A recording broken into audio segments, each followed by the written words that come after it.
नमस्कार दोस्तों, आज हम लोग पढ़ेंगे प्राचीन भारत का धार्मिक आंदोलन। ऐसे धार्मिक आंदोलन इतिहास में प्राचीन भारत में भी होता है, मध्यकालीन भारत में भी होता है और आधुनिक भारत में होता है। तो जितने भी धार्मिक आंदोलन हैं उसके बारे में हम बताएंगे। लेकिन सबसे स्टार्ट करते हैं पहले प्राचीन भारत का धार्मिक आंदोलन। इसको 6वीं शताब्दी पूर्व का धार्मिक आंदोलन भी कहते हैं। तो इतिहास में इसको दूसरी शहरीकरण क्रांति यानी दूसरी शहरीकरण क्रांति भी कहते हैं। पहली शहरीकरण हुआ था आपको हड़प्पा सभ्यता में, इसको सिंधु घाटी की सभ्यता बोलते हैं। और दूसरी शहरीकरण कब होता है? 6वीं शताब्दी पूर्व जो धार्मिक आंदोलन हुआ था उस समय 6वीं शताब्दी पूर्व के काल को भी हम दूसरी हरित क्रांति दूसरी शहरीकरण क्रांति के नाम से भी जानते हैं। इस क्रांति में, इस धार्मिक आंदोलन में कहने का मतलब कि बहुत सारे धर्मों का अभ्युदय होता है। उस समय बहुत सारे धर्मी, हमको लगता है कि 42-43 गो धर्म उस समय हुआ था जब महावीर और बौद्ध धर्म और जैन धर्म हुआ था। उसमें दो धर्म का बहुत ज्यादा नाम और यश और कीर्ति मिली थी, जिसमें बौद्ध धर्म और जैन धर्म आता है। इस दोनों धर्म में बौद्ध धर्म ज्यादा प्रफुल्लित होती है, ज्यादा प्रसिद्धि मिलती है, क्योंकि बौद्ध धर्म की जो धर्म थी ना उसमें उदारता थी, ज्यादा कठोरता नहीं थी। और इस प्रकार का धर्म था कि कोई भी इसको माने बहुत सहर्ष स्वीकार कर सकता है, इसमें कठिनता नहीं थी बौद्ध धर्म। बट जबकि जैन धर्म बहुत कठिनता थी, इसका जो नियम कानून था बहुत जटिल था, इस पर गृहस्थ लोग इसको पालन नहीं कर पाया। इसलिए जैन धर्म में बहुत सारे इतनी मेथड्स होते हैं, बहुत ज्यादा इसमें कॉम्प्लेक्सिटी होती है। इस प्रकार ये जैन धर्म ज्यादा फेमस नहीं हो पाया। और एक कारण है जैन धर्म को नहीं फेमस होने का कि जैन धर्म को कहने का मतलब राजशाही का जो अनुपालन होता है, नहीं राजा लोग इसको ज्यादा टेक केयर नहीं किया, राजशाही इन लोगों का नियंत्रण नहीं मिला, संरक्षण नहीं मिला, राजा का संरक्षण का कम मिला जैन धर्म में, जबकि बौद्ध धर्म में राजा का संरक्षण ज्यादा मिलता है। तो इस प्रकार जैन धर्म और बौद्ध धर्म बहुत ही आगे होता है। तो हम बहुत विद्यार्थी लोग को दिक्कत होता है कि महावीर का जन्म कब हुआ, गौतम बुद्ध का जन्म कब हुआ, इनकी मृत्यु कब हुई, किस नदी के तट पर इनको ज्ञान की प्राप्ति हुई, कई साल में हुआ। ये सब चीज को हम एकदम आज क्लियर कर देते हैं कि किस प्रकार दोनों में हम समानता के आधार पर पढ़ेंगे कि जैन में इनका जन्म कब हुआ, इनका जन्म कब हुआ, इनका जन्म कब हुआ, इनमें क्या होता है। तो उसी के बारे में सबसे पहले हम आते हैं इस पॉइंट पर, कम द पॉइंट, बौद्ध धर्म। तो बौद्ध धर्म के संस्थापक कौन होते हैं? गौतम बुद्ध। बौद्ध धर्म के संस्थापक गौतम बुद्ध, जबकि जैन धर्म के संस्थापक ऋषभदेव। आप महावीर स्वामी का नाम नहीं ले सकते हैं। जैन धर्म के संस्थापक कौन है? ऋषभदेव, जबकि बौद्ध धर्म के संस्थापक है गौतम बुद्ध। तो महावीर स्वामी भाई क्या थे? तो महावीर स्वामी जैन धर्म के वास्तविक संस्थापक थे, यानी कि रियल फाउंडर थे महावीर स्वामी। क्योंकि महावीर स्वामी के कार्यकाल में जो 24वें तीर्थंकर थे, तो महावीर स्वामी के कार्यकाल में जैन धर्म में बहुत उत्थान होता है और जैन धर्म एक विश्व प्रसिद्ध धर्म पड़ गया। इसलिए इनको महावीर स्वामी को जैन धर्म के वास्तविक संस्थापक कहते हैं। देखिए एक और पीछे आइए, कभी जब पूछता है कि गुलाम वंश के संस्थापक कौन है, तो गुलाम वंश के संस्थापक कौन है? कुतुबुद्दीन ऐबक। और गुलाम वंश के वास्तविक संस्थापक इल्तुतमिश। जैसे आप समझिए ना, जैसे कि बीजेपी जो पार्टी है कि भारत की क्या ये विश्व की सबसे बड़ी पार्टी हो गई बीजेपी।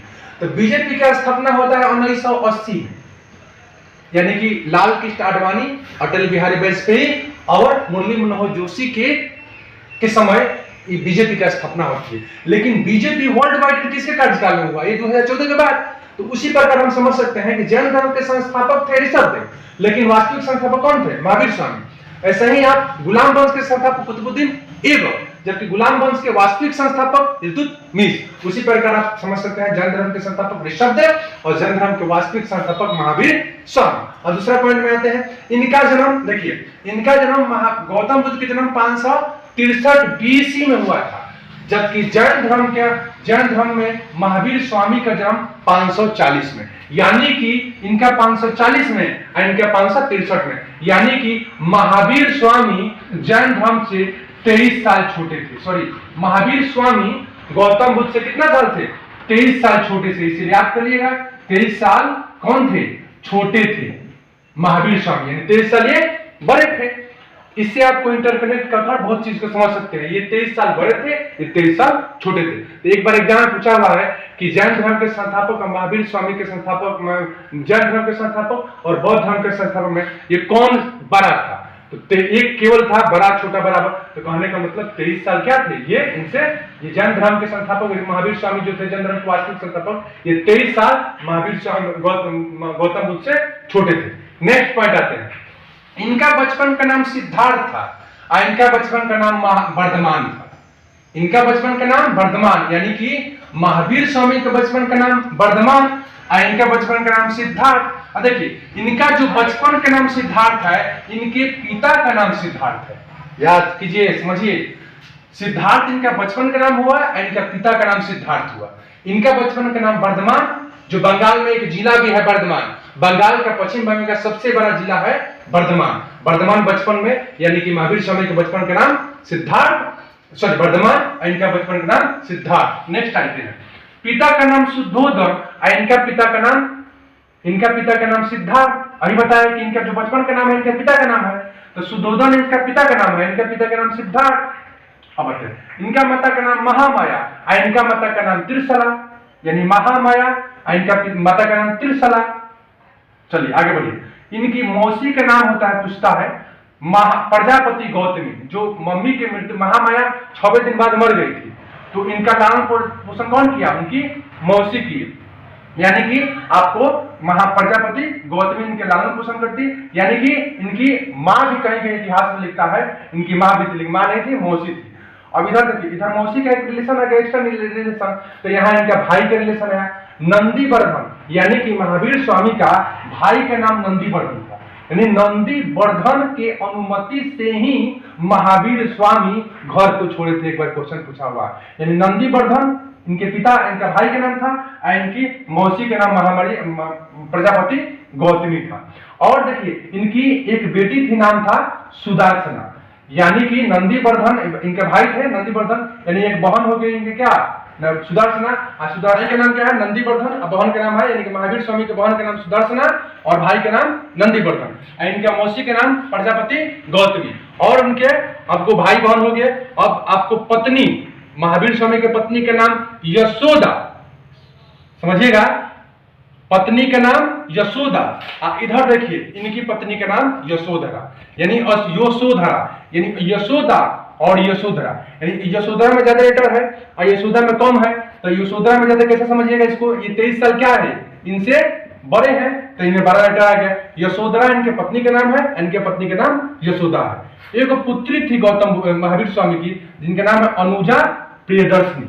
अनुजा प्रियदर्शनी, ऐसे देखिए इंदिरा गांधी का भी प्रियदर्शनी नाम है, याद रखिएगा, कितने बार एग्जाम पूछा है कि इंदिरा गांधी का मूल नाम क्या था, क्या नाम था? प्रियदर्शना। ऐसे ही पुत्री का नाम, यानी कि महावीर स्वामी की पुत्री का नाम अनुजा प्रियदर्शनी है।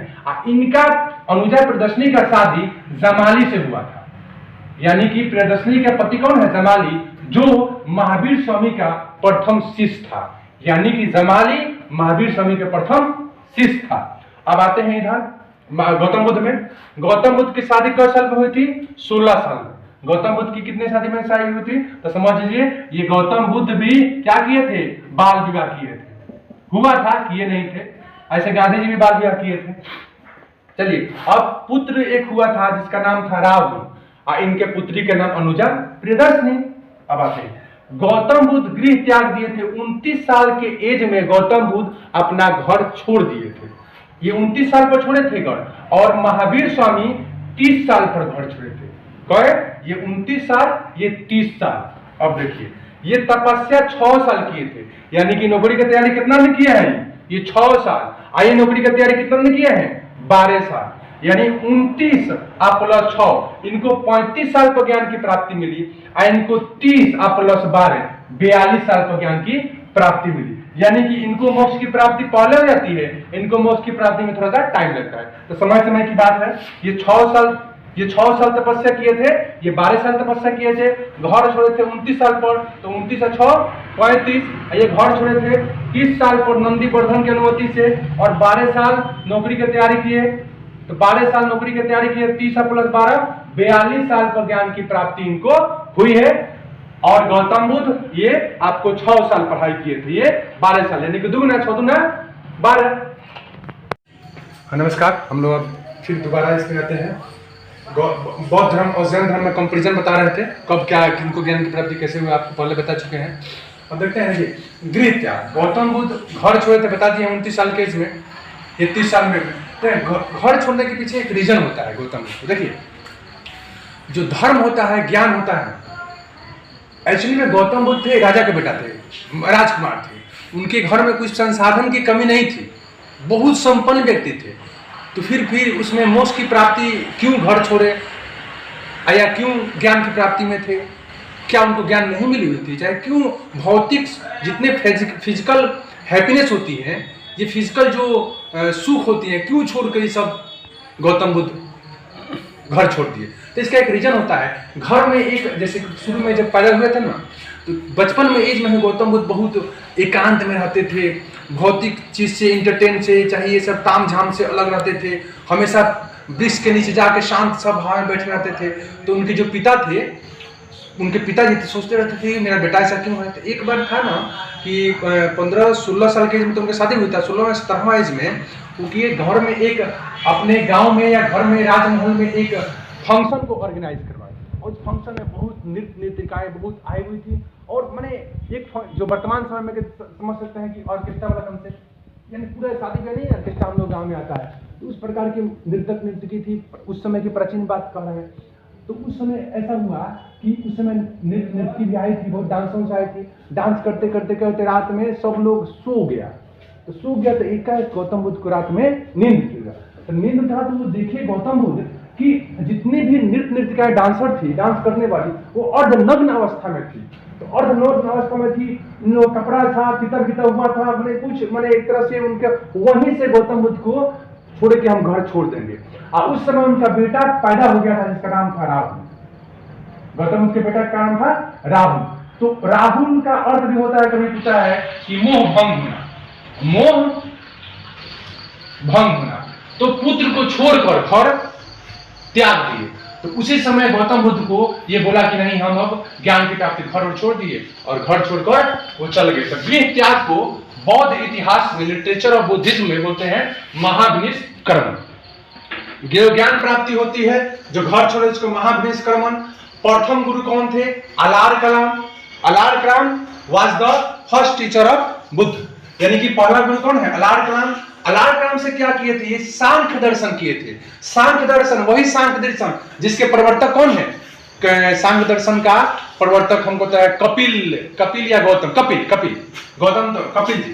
तो सांख्य दर्शन किए, उनसे भी इनको नहीं मिला ज्ञान की कुछ प्राप्ति हुई। तो दूसरे गुरु के पास गए, रुद्रक रामपुत्र। ये VVI क्वेश्चन है। इनके दूसरे गुरु कौन थे? रुद्रक रामपुत्र। रुद्रक रामपुत्र उनसे योगा सीखे थे, योग दर्शन किए थे। योग के प्रवर्तक कौन है? पतंजलि जी। इनके सांख्य दर्शन का है, आपको योग दर्शन का है पतंजलि। पतंजलि याद रखिएगा, फाउंडर ऑफ योगा पतंजलि। फिर ज्ञान प्राप्ति कहाँ हुआ था भाई? तो उनको उर्वेला जगह का नाम है, और वर्तमान में वो कहाँ है? बोध गया में। उनको उर्वेला में और बोध गया में ज्ञान की प्राप्ति हुई। तो बाद में बन गया बोध गया। पहले नाम क्या था? उर्वेला, जो गया है फाल्गु नदी के तट पर। और जो उनको ज्ञान की प्राप्ति हुई, वो नदी का क्या नाम था? तो निरंजना बोलिए, अच्छा वर्तमान में फाल्गु बोलिए।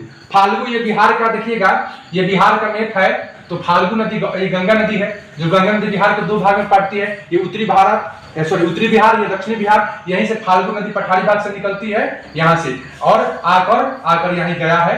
तो फाल्गु नदी बिहार से दक्षिणी भाग से निकलती है और गया में जाके मिलती है। फाल्गु नदी को यहाँ से क्या होता है, यहाँ लोग पितृ मेला भी लगता है, पितृपक्ष में जो मेला लगता है वहाँ पितृ यहाँ लगता है फाल्गु में। बीपीएससी में एक बार क्वेश्चन पूछा है कि फाल्गु नदी किस लिए प्रसिद्ध है, तो पितृपक्ष का मेला लगता है दशहरा के बाद। अब देखिए नदी हो गई थी। अब आते हैं थोड़ा सा जैन धर्म में। महावीर को क्या हुआ था?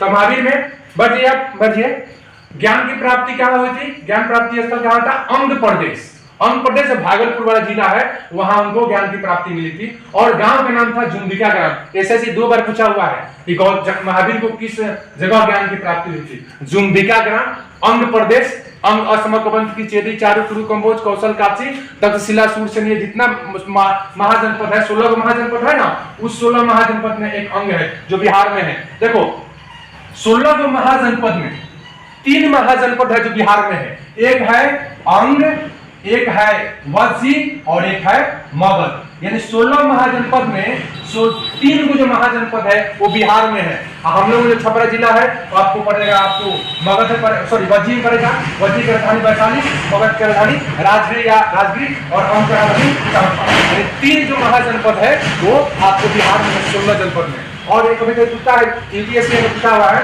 यूपीपीएससी में कि कितने महाजनपद यूपी में है, तो 8 या 9 महाजनपद यूपी में है। और सबसे दक्षिणी महाजनपद पड़ेगा असम। चलिए आइए लेते हैं। तो ज्ञान प्राप्ति का स्थल कहाँ है? अंग प्रदेश बता दिए हैं। नदी कौन सी है? ये रिजुपालिका नदी के तट पर महावीर स्वामी को ज्ञान की प्राप्ति हुई थी। अब देखिए कौन सा वृक्ष? ये साल वृक्ष के नीचे हुई थी ज्ञान की प्राप्ति। इनको आप पीपल वृक्ष के नीचे ज्ञान की प्राप्ति हुई। यही पीपल वृक्ष बाद में बन गया बोधिस्ट्री यानी बौद्ध वृक्ष। यानी कि ये साल वृक्ष, आइए पीपल का वृक्ष। महावीर स्वामी को जब ज्ञान की प्राप्ति हुई तो ये केवल कहलाए। केवल यानी कि कमल, शुद्ध चीज। और जो पूरे बंधन से मुक्त हो गए, कोई भी बंधन नहीं, एकदम बॉन्डलेस हो गए, तो उनको बोला गया निग्रंथ हो गए। गौतम महावीर क्या हो गए? निग्रंथ हो गए। अब इधर आइए, जो उपदेश वृक्ष हो गया। अब उपदेश जो दिए थे सारनाथ में, उपदेश जो दिए थे उसको बौद्ध साहित्य में क्या बोलते थे? धर्म चक्र परिवर्तन। घर छोड़े तो महाभिनिष्क्रमण। देखिए याद रखिएगा, जब गृह त्याग किए गौतम बुद्ध, जब गृह त्याग किए तो महाभिनिष्क्रमण। जब ज्ञान की प्राप्ति हो गई तो धर्म चक्र परिवर्तन। और जब उनको ये जब ज्ञान प्राप्ति हो गई उस घटना को क्या बोलते हैं? संबोधि। याद रखिएगा, महाभिनिष्क्रमण, धर्म चक्र परिवर्तन, संबोधि। आज जब मर गए तो क्या बोलते हैं? मर गए तो उसके बाद में बताएंगे। आइए आगे जो मृत्यु, जब गौतम बुद्ध की मृत्यु को बताएंगे, इस घटना को बोलते हैं संबोधि। अब उनका गौतम बुद्ध के कभी पूछता है कि उनका घोड़ा का नाम क्या था? इसमें कोई घोड़ा नहीं था। महावीर को ना कोई घोड़ा था और ना कहीं टीचर के बाद दिया था। इसलिए हम नहीं कह सकते हैं कि इनमें कौन टीचर था, प्रथम टीचर कौन था, सेकंड टीचर कौन था। लेकिन ये फर्स्ट टीचर और सेकंड टीचर के बारे में चर्चा होती है। इनका घोड़ा का नाम था कंथक और सारथी का नाम था दो उनको, जैसे कि अर्जुन के सारथी श्री कृष्ण थे, उसी प्रकार आपको महावीर गौतम बुद्ध के सारथी का नाम था, बताइए आप लोग। सारथी का नाम चांद था और उपदेश की भाषा क्या थी? पाली थी। देखिए पी से पाली और पी से प्रकृति, दोनों का ये पाली था। ये पटना वाला मगध वाला क्षेत्र में बोला जाता है पाली, और ये प्रकृति है, इसको अर्ध मगधी बोलते हैं। इस भाषा को अर्ध मगधी भी कहा जाता है। अब प्रथम उपदेश कहाँ दिए थे गौतम बुद्ध? ये सारनाथ में दिए थे। दोनों आदमी सारनाथ में दिए? एक मिनट नहीं, ये दिए थे, सॉरी, प्रथम उपदेश ये सारनाथ में दिए थे, जिसको धर्म चक्र परिवर्तन बोलते हैं। बता दिए चुके हैं आपको। धर्म चक्र परिवर्तन, घर छोड़े थे तो महाभिनिष्क्रमण और ज्ञान की प्राप्ति हुई थी, उस घटना को संबोधि। अब आते हैं इधर, ज्ञान की प्राप्ति के बाद वो क्या कहलाए? केवल कहलाए। महावीर स्वामी को जब ज्ञान की प्राप्ति हुई तो केवल कहलाए और उनको महापराक्रम यानी महापराक्रम हो गया तो नाम हो गया महावीर। देखिए याद कीजिए, गौतम बुद्ध को क्या क्या नाम है? एक महावीर स्वामी का क्या नाम है? एक महावीर, और एक आपको उपाधि कह सकते हैं, एक केवल्य मिला, एक आपको निग्रंथ मिला। देखिए महावीर यानी कि महापराक्रम, बहुत बड़ा ग्रेट पावर, तो महावीर नाम हुआ।